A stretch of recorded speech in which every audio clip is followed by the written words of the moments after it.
welcome back to Listening with Dr. Long. I'm your host, Christie Long. It's great to be here with you today. Thank you for listening, as always, and downloading and sharing. I am excited about today's guest. I think I'm always excited about our guests, but I'm excited about today's guest. And I'll just take a minute to say that our guest today is different from the previous guests on the podcast in that I have not known this guest very long. I met him a few weeks ago in person as he was working a relief shift at our Berkeley hospital. And so we don't go very far back, but I feel like he has so many interesting things to talk about. He's done a lot of really interesting things in his career. In addition to being a relief vet now, he was the owner of one of the largest specialty and emergency hospitals in the Bay Area for a time, for I believe 20 years, if I'm not mistaken. He has a consulting practice that he helps other veterinarians in their practices, and so we'll talk on that. Most interestingly to me, though, because I am interested in I don't know if I should call it the politics of veterinary medicine, but how veterinary regulations and code are created and how the various industry organizations shape that type of activity. And our guest is the incoming president of the California Veterinary Medical Association, which I would imagine is one of the biggest, if not the biggest, organization of veterinarians, except for the American Veterinary Medical Association. So it's great to have on the podcast today Dr. Peter Bowie. Welcome, Dr. Bowie. Hey, thank you so much for having me. First off, I just want to thank Modern Animal and Dr. Long and the rest of the team for having me. Really look forward to having a great conversation. I love sharing my experiences, the experiences of the California Veterinary Medical Association with everybody. Because I feel like sometimes we're all so busy, that we don't have a chance to see what the community of veterinarians are doing as a whole. So I really do look forward to that. Well, I would put you firmly in that camp of being very busy because you wear a lot of hats and you do a lot of things. But lay the groundwork for us. Start by telling us, how we got here. What led you to veterinary medicine? As maybe not where you are today, but just how you decided to become a veterinarian and the steps you took from there. Yeah, no problem. Like many kids, I wanted to be a veterinarian from a very young age, and at least as early as third grade, as far as I can remember. What's a little different, perhaps, is that I actually forgot about that dream for many, many years and went very steadfastly toward a career in hard sciences. So when I attended university, that was my plan. Actually turned out that I didn't love working in a lab, and there were a few other parts of it that I recognized would be a part of that job. So I did like caring for the animals that we were working with, or that after we kept getting some animals in that lab that had been basically in someone else's lab, and they couldn't do anything with them, so we used to take care of them, and that led me back to veterinary medicine actually after forgetting about it for several years. So that was And great. did you have a moment where you said, "Oh, wait a minute, and when I was in third grade, I remember, coloring that picture that said, I want to be a blank when I grow up," and you put veterinarian in there. That just came back to you at that time. Yeah, absolutely. And I think it kind of came from the idea of the scientific method, because I have a short attention span sometimes. So the idea of applying the scientific method to one single case for several years, and then maybe finding out that hypothesis was wrong, just was one of the things that was leading me against it. And I said, well, gosh, I can use the scientific method multiple times in one day on multiple cases. So it fit perfectly. And it was really at that moment that I absolutely remembered that I wanted to be a veterinarian when I was a young kid. So it just seemed to fit. And then I worked, like many of us, I worked in a small animal practice in my hometown, and I fell in love with it. I heard about the University of Minnesota from a board-certified surgeon that we worked with at the practice. I had become a native of that state for as far as in terms of how the school would look at me. So it was kind of an easy choice. I'd heard such good things about it. So I went to the University of Minnesota. And kind of like where I am now, I hit the ground running with, with the academics. I just joined like every club, and I was just very, very, very busy, and so got very involved in all aspects of the school, including just kind of finish that thought up with just some ideas with leadership. I became the student chapter president, and through that, I was involved with the actual state Minnesota Veterinary Medical Association. Students did not have the right to a vote at that moment.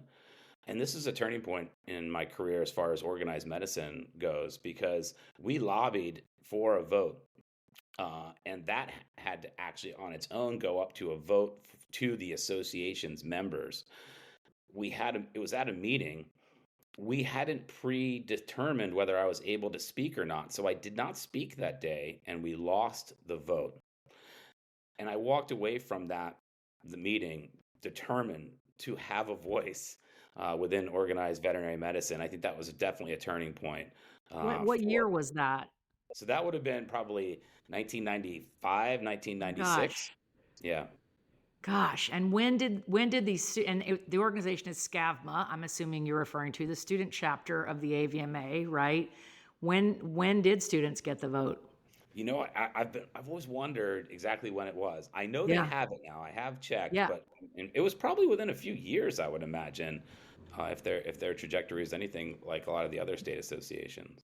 I don't think I don't think I've ever thought about that. Was not aware of that. But thank you for fighting for all of us who came after you in that struggle.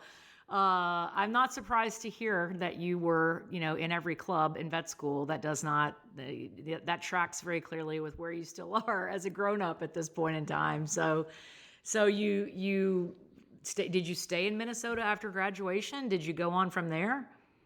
Yeah, so I completed my work there. I did an internship in small animal medicine and surgery at the University of Pennsylvania, very close Hmm. to my old hometown. So that was pretty neat, and just a very, very high caseload. So it was an excellent year to prepare me for becoming an ER doctor, which is Yeah.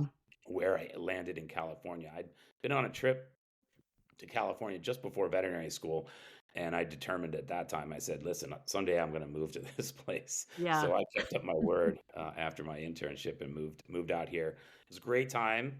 Like many probably young students now, it was a great time to look for a job. I remember getting to the Bay Area and reaching out to some emergency and specialty facilities and telling them my background and saying I was looking for work. And they'd be like, can you work tonight? Yeah. What are you doing right now? Come on up. Do you have 1999. scrubs? Yeah, yeah, absolutely. It was a great time. And I think for the students, it's a great time now. Like you have some power, and you should wield it, finding the best job that you can. So, Definitely, definitely. I just want to make one quick comment. I have a couple of friends from my vet school class who did their internships at Penn, and one of them went on to become a criticalist. And I think Penn is very widely recognized as having probably the strong. I'm probably going to make somebody mad saying this, but I think the strongest emergency medicine program out there. So that definitely sets you up for success in that area. yeah, I Did you mean, go ahead? yeah, but the learning curve remains steep in emergency. You don't know what's going to happen when that doorbell rings. I did learn That's right. that, sometimes the hard way, I feel like. But did you know you wanted to work in an emergency practice? Was that, or were you just, putting out feelers and seeing what was out there? Yeah, no, I was very excited to work in emergency. I really, at that time, really enjoyed the nights. I enjoyed the other thing that I got a chance to do is really explore this wonderful state of California, because the one thing about emergency is you work very, very, very hard, but it does allow for breaks in the schedule when you're an employee.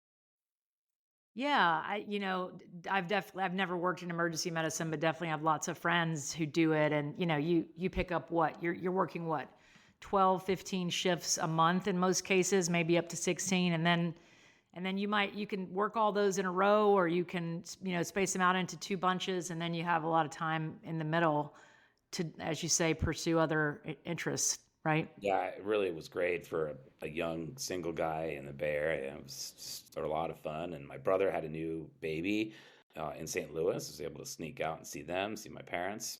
It was great. It was, I mean, I could Mm. not have wished for a better situation. And the funny thing is that job I ended up taking, I did relief work for about 4 or 5 months, just looking around the Bay Area. And that very first job, I took it. That was it. You know, when I stopped Really? working there in 2023, that was the only time that was the only job I had as a full-time veterinarian in California. Oh, I was about to compliment you on your method of job searching, but you ended up taking the first relief job that turned full time that you had. Is that what you're saying? No, what I'm saying is I actually got a chance to really see like 10, Uh, 12 practices, all of which were great. But really got a chance to look around and see what seemed to be the best fit, and ultimately that's where I landed. and so how did that then turn into that turned into the practice that you ultimately owned and ran, right? I believe at that time. Yes, I was always just a minority owner, although I would say that of the four owners that we had, I was never treated as a minority owner. Mm, I think, you know, back then we didn't really have management training in school. So I no. arrived at the management of the practice just a little bit before taking on some ownership with just the experience that I had on the floor. That was it. And sometimes it was comical in meetings when true business techniques would come up and I just would be missing the point entirely Yeah, until or seeing hey, tell us what this P&L says, right? I mean, nobody prepared you for that in vet school. no, no, they didn't. Yeah. But I had great partners, and it was a great experience. So I learned a lot from them. Did a lot of continuing education, and to just be open and honest with everybody. I feel like there's a lot of things I learned, not to do again, right? Or Trial this is by what error, not to do. trial and error. Yeah, exactly. I think it's so poignant what you point out about leadership training in veterinary medicine. I mean, they have so many things they have to teach us in school. Let me just take a minute for those who don't know. Right, we're learning all the animals in vet school. We're not just learning the ones that most of us in small animal medicine that go on to practice with cats and dogs, we're also learning, cattle medicine and sheep medicine and exotic animals, right? And so the ability to teach something like leadership is just the time isn't there. And the thing about it is that everyone thinks of doctors as leaders. You hit the floor and you're expected to kind of get your team organized and get going on the day, and that's not always a natural skill. And so you had a span of 20 plus years to gain those skills, and like you said, some trial and error type work. For us at Modern Animal, it's something that we talk a lot about is how do we identify potential leadership talent and then grow people into that role. It takes a lot of work. It takes a lot of very side by side coaching, hands on leadership training, but it's not something that's a natural thing for everyone. No, it's just first recognizing that you're part of a team, part of a community, and really being able to listen, Mm. which is definitely a skill I continue to try to to try to work on. No doubt, no doubt. Listen and be empathic, but also deliver feedback. And it's not always easy to deliver sometimes the feedback that people need to hear, right? To get better and improve. So you stated it's PESCM, right? And That's remind right. me, PESCM stands for, I know the last that's just how everybody refers to it as PESCM, but it's in Marin County, right? That's right. Pet Emergency and Specialty Center of Marin. Yeah, Right, absolutely. right. So you were there over 20 years, and then the current owners, I believe, all sold the practice to a larger consolidator. And did you move on at that point in time? After that, you went to your next opportunity. Right. No. So as part of that deal, two of us stayed on as managing doctors for at least 2 years. I ended up staying about three. That corporation sold ultimately to a larger corporation, as we see sometimes in these days. Yep. And then, due to some antitrust things, uh, that was then spun off, and so the current ownership is a different company, right? And they've now been able to move the practice to a very large facility, and it's really fun to see it grow. It's sad to not be a part of that kind of growth, but we had some pretty significant growth over the years, and I do believe that the owners and the managers of that facility that we were lucky enough to work with really helped build a foundation. And the employees, there are still a lot of employees that have been there well over 10 years, and That many says a over lot. 50. Yeah, it Yeah. does. It really does. Yeah, it's everything. Do you have do you have, I don't want to use the word regrets. Is there anything you do differently about, the whole experience, specifically around the sale and how you, and leaving the practice? Yeah, the answer to that is no, I don't actually have any regrets. I think I'd reached a point in my career where I was doing a fair amount of management and a fair amount of clinical work.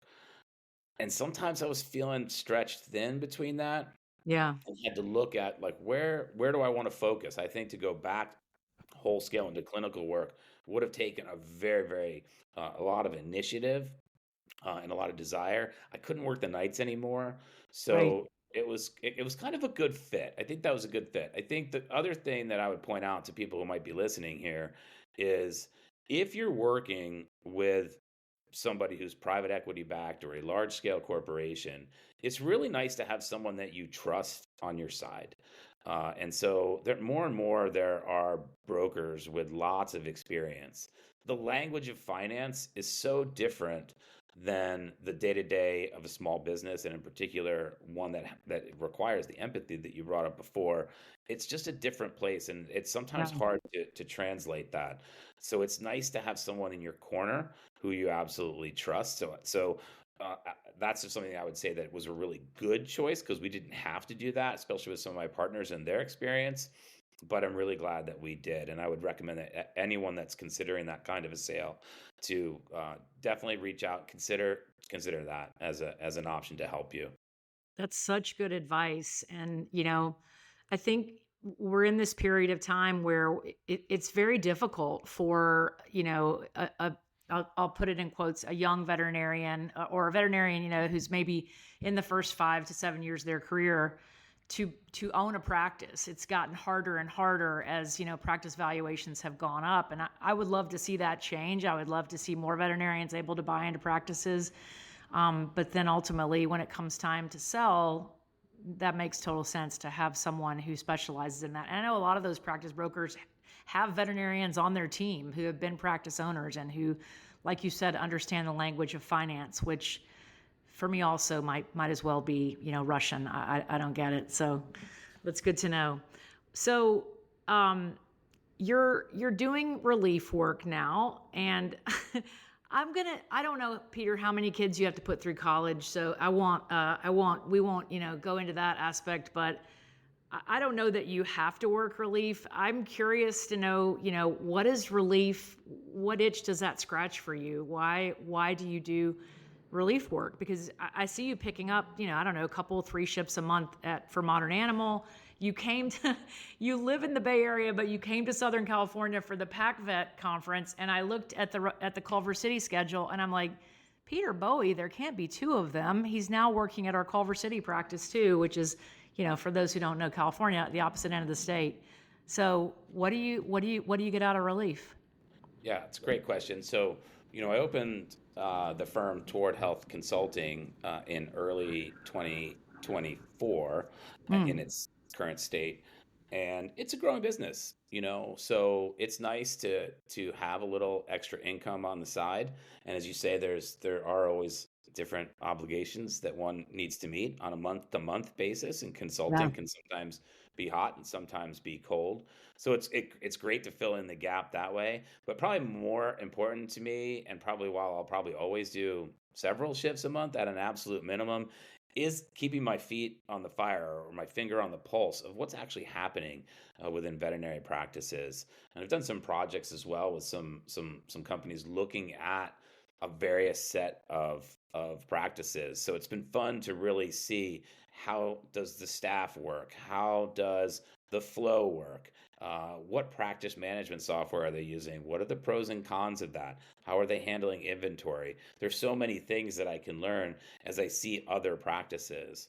And even in the modern animal family, like it's kind of interesting to see the personality of each practice and know that when I say that I love working within any particular practice's mission or vision when I do consulting work, it shows me that it's really, really important. The family that is the small business is something that always needs to be protected.